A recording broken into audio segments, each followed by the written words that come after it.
வணக்கம் மக்களே. Nita form India சேனல்லேருந்து இன்றைய தலைப்பு பார்த்திங்கன்னாங்க,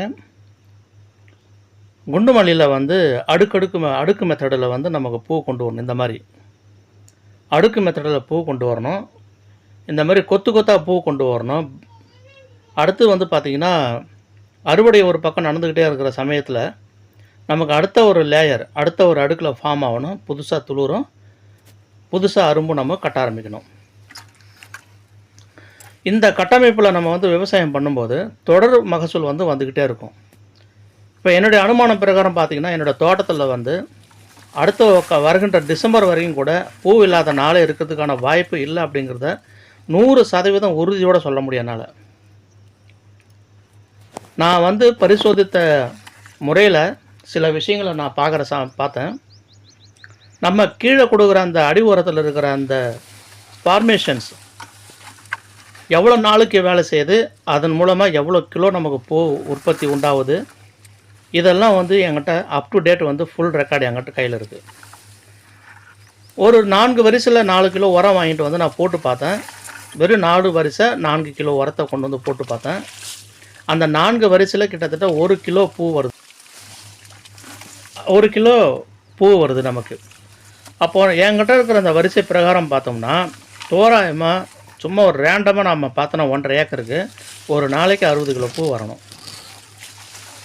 இந்த 4 வரிசைக்கு நான் போட்ட அந்த உரம் மற்ற வரிசைக்கு நான் போடலை. இது பார்ப்போம் அப்படிங்கிற அந்த கான்செப்டில் நான் விட்டுட்டேன். இப்போ நான் வந்து ஐ ஃபீல் ரிக்ரெட், வருத்தப்படுறேன். நான் வந்து அந்த கையோடு சேர்த்து போட்டிருந்துருக்கலாமோ அப்படின்னு தோணுது. ஏன்னா அதில் 1 கிலோ பூ வருதுன்னா மற்ற இடத்துல வந்து பூ அதை விட பாதியோட அளவு தான் கம்மி தான் வந்துக்கிட்டு இருக்குது. இதை வந்து நான் முன்னாடியே போட்டிருந்தேன்னா இன்றைக்கி வந்து ஒரு நாளைக்கு 60 கிலோ பூ 70 கிலோ பூ எடுத்து வந்துருக்கலாம். பட் இப்போ தான் அது ஃபீல் பண்ணதுக்கப்புறம், நான் வந்து இந்த உரத்தை போட்டிருக்கணும் அப்படின்னு ஃபீல் பண்ணதுக்கப்புறமா நான் வந்து அதுக்கு மேலே வந்து இன்னும் கொஞ்சம் டோஸ் எல்லாம் செடிகளுக்கு வந்து போட்டதுக்கப்புறம் இப்போ பூ வந்து கிராஜுவலாக இன்க்ரீஸ் ஆகிட்டே இருக்குது. ஒரு நாளைக்கு 1/2 கிலோ 1 கிலோ பூ அப்படின்னு வீதத்தில் இன்க்ரீஸ் ஆகிட்டே இருக்குது. நான் தொடர்ந்து மறுபடியும் என்ன பண்ணேன்னா, இன்றைக்கி போயிட்டு கடையில் ஒரு 4 விதமான உரங்களை வாங்கிட்டு வந்தேன். அந்த உரங்கள் வாங்கிட்டு வந்தது அதாவது எல்லாத்துலேயும் ஒரு டைப் ஆஃப் உரத்தில் 2 கிலோ அப்படி வாங்கிட்டு வந்தேன். வாங்கிட்டு வந்து அதை நான் வந்து என்ன பண்ணியிருக்கேன்னா 5 வரிசைக்கு நான் வச்சுருக்கேன். 5 வரிசைக்கு நான் வச்ச அந்த உரம் பிறகு ஒரே ஒரு சிங்கிள் உரம் வந்து ஒரு 50 சென்ட்டுக்கு ஒரு வரிசைன்னு சொல்லி விதத்தில் 50 சென்ட்டு 3 வரிசையை நான் வச்சுருக்கேன். இதை வச்சதுக்கப்புறமா இதனுடைய தாக்கம், இதனுடைய பூவோட வரவு, increasing of yield of flower,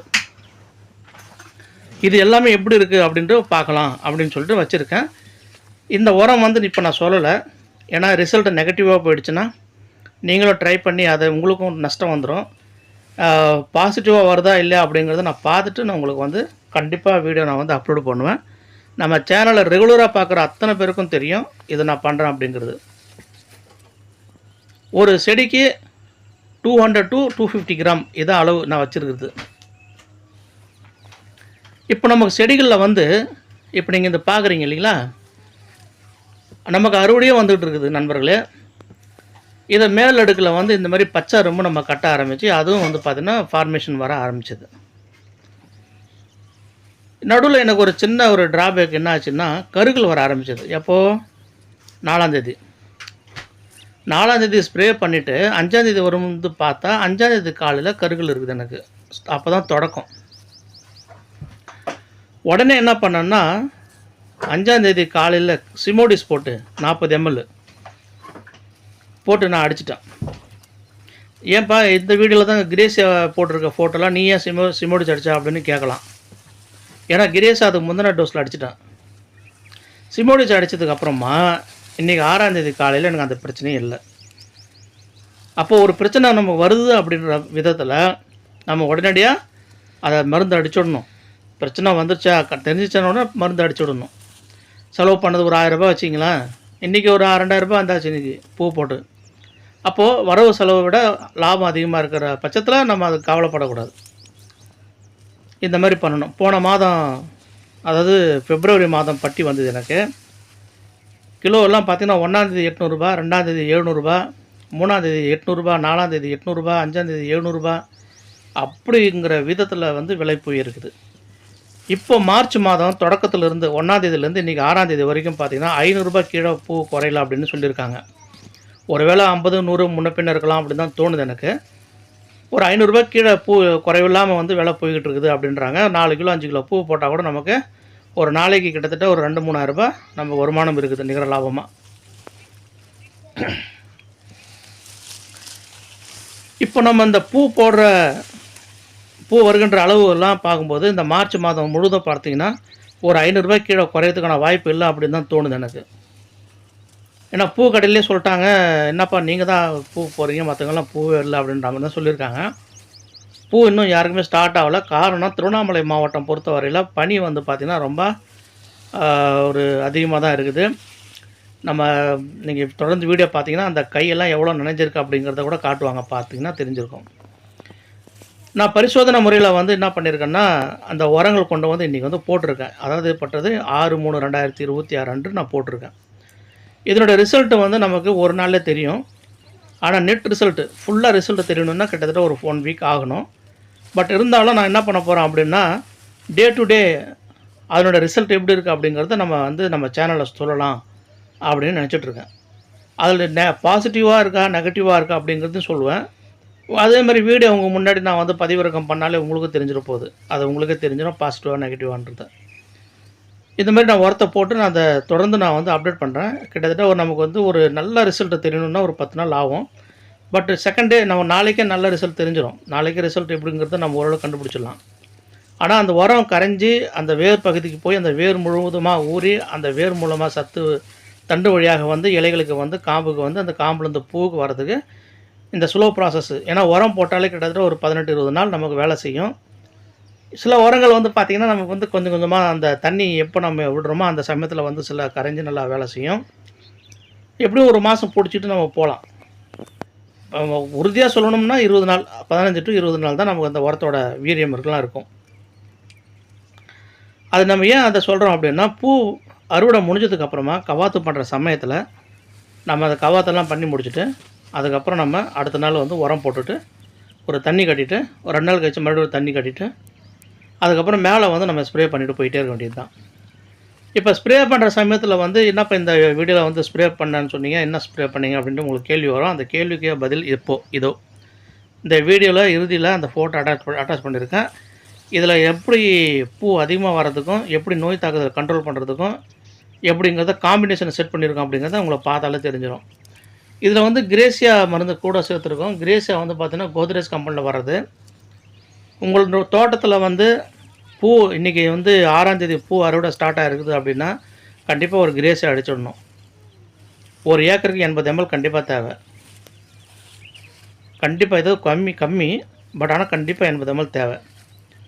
இதை நம்ம 2ஆக பிரித்து அடிக்கணும் அப்படின்னும்போது நம்ம மற்ற கூட சேர்த்துக்கிற கெமிக்கல் உரத்தை வந்து கொஞ்சம் கூட்டணும். இது 80 ml போடுற சமயத்தில் அதை ஆவரேஜாக வச்சுக்கிட்டால் போதும். உதாரணத்துக்கு இந்த 5 மருந்து எப்படி காம்பினேஷன் மெத்தடில் பண்ணோம் அப்படிங்கிறத நான் சொல்கிறேன். இப்போ நம்ம பூ இன்றைக்கி ஆரம்பிச்சிருக்குது, முடிகிறதுக்கு இன்னும் 20 நாள் ஆகும்னு வச்சுக்கிங்க. அப்போது நமக்கு 20 நாளைக்கு இன்றைக்கி அடிக்கிற கிரேசியா 20 நாள் வந்து நம்ம கண்டிப்பாக செடியில் வர கருகளோ மொக்கரம்போ சிவப்பரம்போ புல்லுவரம்போ காப்பாற்றும். ஒரு வேளை நடுவில் ஏதாவது பிரச்சனை வந்ததுன்னு வச்சிங்களேன், அப்போ இந்த கிரேசியாவில் 40 ml இப்போ அடிச்சுட்டு வர அடுத்த ஒரு வாரத்தில் 40 ml அடிக்கலாம். நான் என்ன பண்ணுவேன் அப்படின்றத அதுவும் சொல்லிடுறேன். இந்த வாரம் கிரேசி அடிப்பேன், அடுத்த வாரம் சிமோடிஸ் அடிப்பேன். ஆனால் 40 ml தான் போடுவேன். 1.5 ஏக்கருக்கு 40 ml தான் போடுவேன். மற்ற கூட சேர்த்துக்கிற உரங்களை நான் வந்து கூட சேர்த்துப்பேன். இப்போ நான் இந்த 5 உரங்களை நான் எப்படி பிரித்தேன் அப்படிங்கிறத நான் சொல்கிறேன். இப்போ எனக்கு பூ அறுவடை ஸ்டார்ட் ஆகி கிட்டத்தட்ட 10 நாள் ஆகிடுச்சு. 10 நாளாக பூ கண்டினியூஸாக வந்துக்கிட்டு தான் இருக்குது எனக்கு. இப்போ நான் என்ன பண்ணேன்னா நான் இந்த கிரேசியா வந்து ஒரு 40 ml தான் கூட சேர்த்துக்கிட்டேன். 5ஆம் தேதி அடித்த மருந்தில் சிமோடிஸ் சேர்த்தேன் இல்லையா.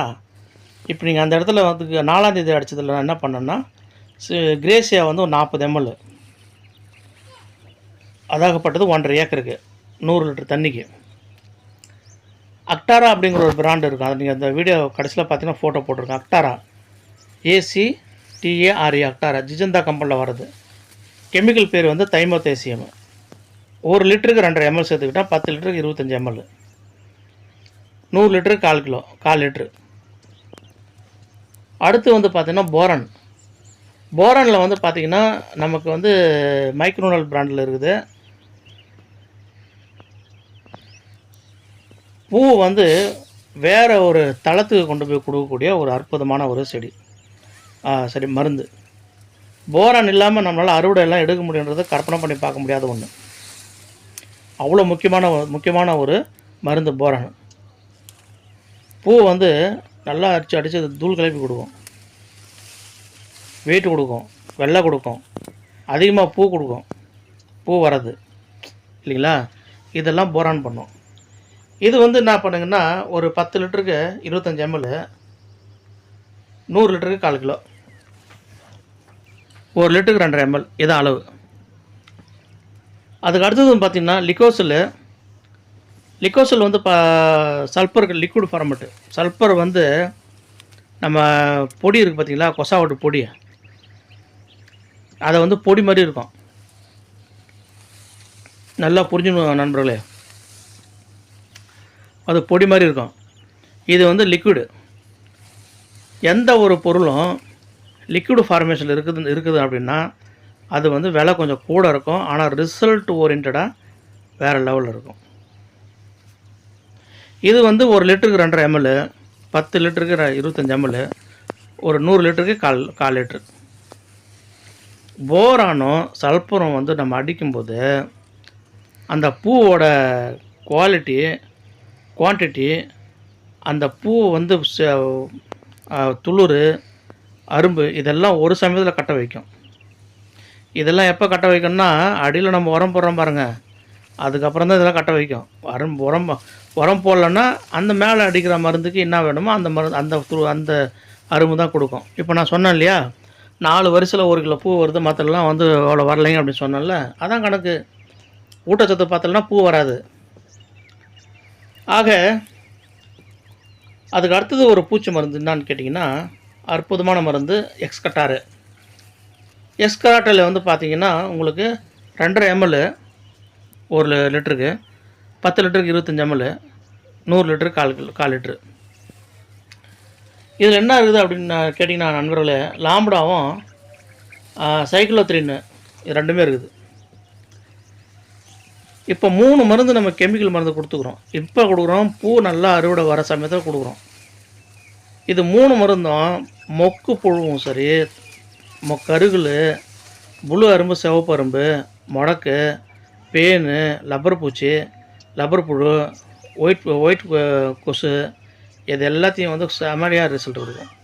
இதில் ஏன்னா நம்ம கிரேசியை ஒரு 40 ml சேர்த்துக்கிட்டோம் இல்லையா, அதேமாதிரி தைமோதேசியம் சேர்த்துக்கிட்டோம் கூட, இதே மாதிரி நம்ம இது சேர்த்துக்கிட்டோம், எக்ஸ்கராட்டை சேர்த்துக்கிட்டோம். இதெல்லாம் வந்து இப்படி ஒரு ரிசல்ட் நம்ம கொடுக்கும்.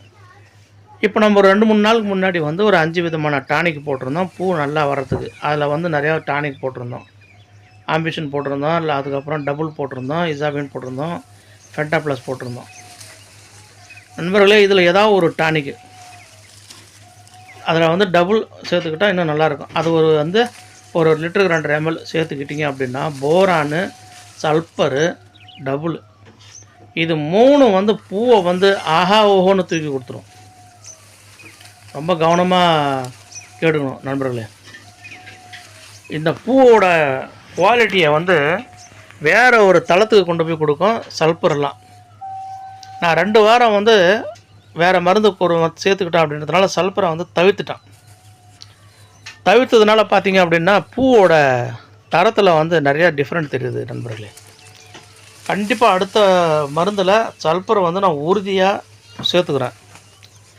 இந்த மருந்தெல்லாம் தோழர்களே 100% வந்து நமக்கு நல்ல ரிசல்ட் கொடுக்கக்கூடிய ஒரு மருந்துங்க. பூ வந்து நல்லா வெளியில் கொண்டு வந்து கொட்டிடும், அப்படிப்பட்ட ஒரு மருந்துங்க. சந்தேகம் இருக்குமாயின் ஒரு சின்ன ஒரு பாட்டிலில் வாங்கிட்டு வாங்க, தெளித்து பாருங்கள். நான் எப்போவுமே எல்லா வீடியோவிலும் நான் சொல்கிறது இது தான். உங்கள் செடிகளுக்கும் உங்கள் மண்ணுக்கும் இது ஏற்றவாறு இருக்குது அப்படின்னா இதை அப்படியே கேரி ஆன் பண்ணுங்கள், இல்லையா ஓரங்கட்டுங்க. ஏன்னா நான் வந்து அப்படி தான் சில மருந்து எனக்கும் சொல்லுவாங்க, வாங்கிட்டு வந்து அடித்து பார்த்தா எனக்கு திருப்தி இருக்காது. நான் அதை மருந்து மறுபடியும் தொட மாட்டேன். வேறு மருந்து வாங்கிட்டு வந்து அடித்து பார்ப்பேன். வராத பூவே வராத மருந்து நம்ம தொடர்ந்து ஏன் அடிக்கணும்? அதுக்கு தைரியமாக ஓரம் கட்டலாம் அந்த மருந்தெல்லாம். இது வந்து பார்த்திங்கன்னா தோழர்களே, இன்றைக்கி காலையில் தோட்டத்தில் வந்து நம்ம தம்பி வந்து பறிச்சாப்பில் பூ. ஏன்னா வந்து காலையில் ரேட்டு வந்து 400-500 போயிட்டுருக்குது. சரி, காலையில் வந்தால் இப்போ ஆளுங்க வந்து 7 மணிக்கு தான் வந்தாங்க இன்றைக்கி. எப்போவுமே 7 மணி தான் வருவாங்க. ஏன்னா அவர் பூ நம்ம ஏரியாவில் பூ எடுத்துகிட்டு போகிற நண்பர் வந்து 9:30 மணி இல்லை 10 மணிக்கெலாம் அங்கேருந்து கிளம்பிடுவாப்புல. இப்போ நம்ம பூ போகிற இடம் வந்து நம்ம தோட்டத்துலேருந்து பக்கத்தில் தான், நடந்தே போய் போட்டுடலாம் ஊர். அந்த ஊரில் தான் அவர் உட்காந்து பூ வாங்குறாப்புல. இப்போ அவர்கிட்ட போட்டுவிட்டோம்னா நம்ம திருவண்ணாமலைக்கு போகிற வேலை இருக்காது, அவசியப்படாது. அதனால் இவர் தம்பி வந்து நம்ம காலையில் வந்து பூ பறிக்க ஆரம்பிச்சிட்றாரு. இந்தமாரி ஒரு பெரிய பேட்ரி ஒன்று வாங்கி வச்சுக்கணும், அல்லது நெற்றில் இருக்கிற பேட்ரி வந்து வாங்கி வச்சுக்கணும்.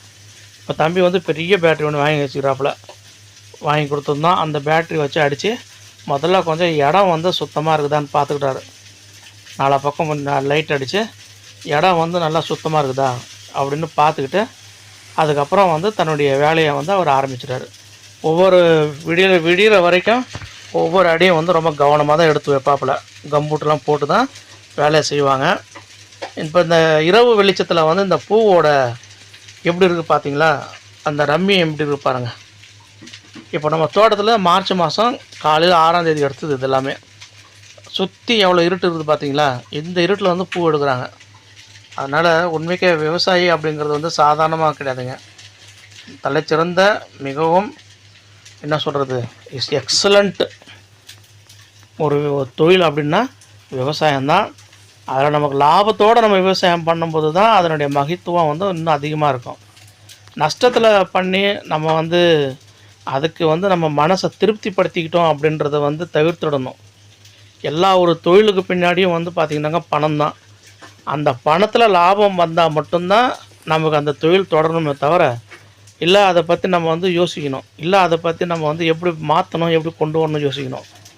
அதை நம்ம வந்து பண்ணிவிட்டு அதில் வர வருமானம் இல்லாமல் நஷ்டத்தில் அடைஞ்சிட்டு நம்ம மன திருப்திக்காக எல்லாமே சரியாக தான் பண்ணேன், இப்படி பண்ணேன், அப்படி பண்ணேன், இப்படி ஆயிடுச்சு அப்படின்னு சொல்லி நமக்கு நாமே நம்ம நியாயப்படுத்திக்கலாம், நம்ம மனசுக்கு நியாயப்படுத்திக்கலாம்.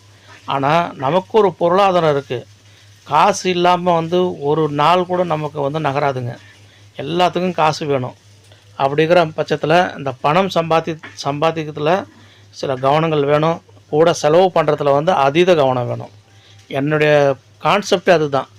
பணம் வந்து ஒரு நாளைக்கு 1000 சம்பாதிக்கிறோம் கூட பரவாயில்ல. ஆனால் செலவு பண்ணுறதுல வந்து 1க்கு 10,000 தடவை யோசனை பண்ணி செலவு பண்ணணும். அவசியம் இல்லாதது. அவங்கள பார்த்தா இவங்கள பார்த்தா காப்பி பேஸ்ட்லாம் பண்ணிகிட்டு இருந்தோம்னா என்றைக்குமே ஜெயிக்க முடியாதுங்க. நமக்கு நாம் தான் வந்து கரெக்ஷன் பண்ணிக்கணும். நன்றி நண்பர்களே. வாழ்க வளமுடன். நம்ம சேனலை தொடர்ந்து பாருங்கள், சப்ஸ்கிரைப் பண்ணுங்கள், பெல் ஐக்கான் பட்டன் ப்ரெஸ் பண்ணுங்கள். மீண்டும் அடுத்த வீடியோவில் சந்திப்போம். வாழ்க வளமுடன்.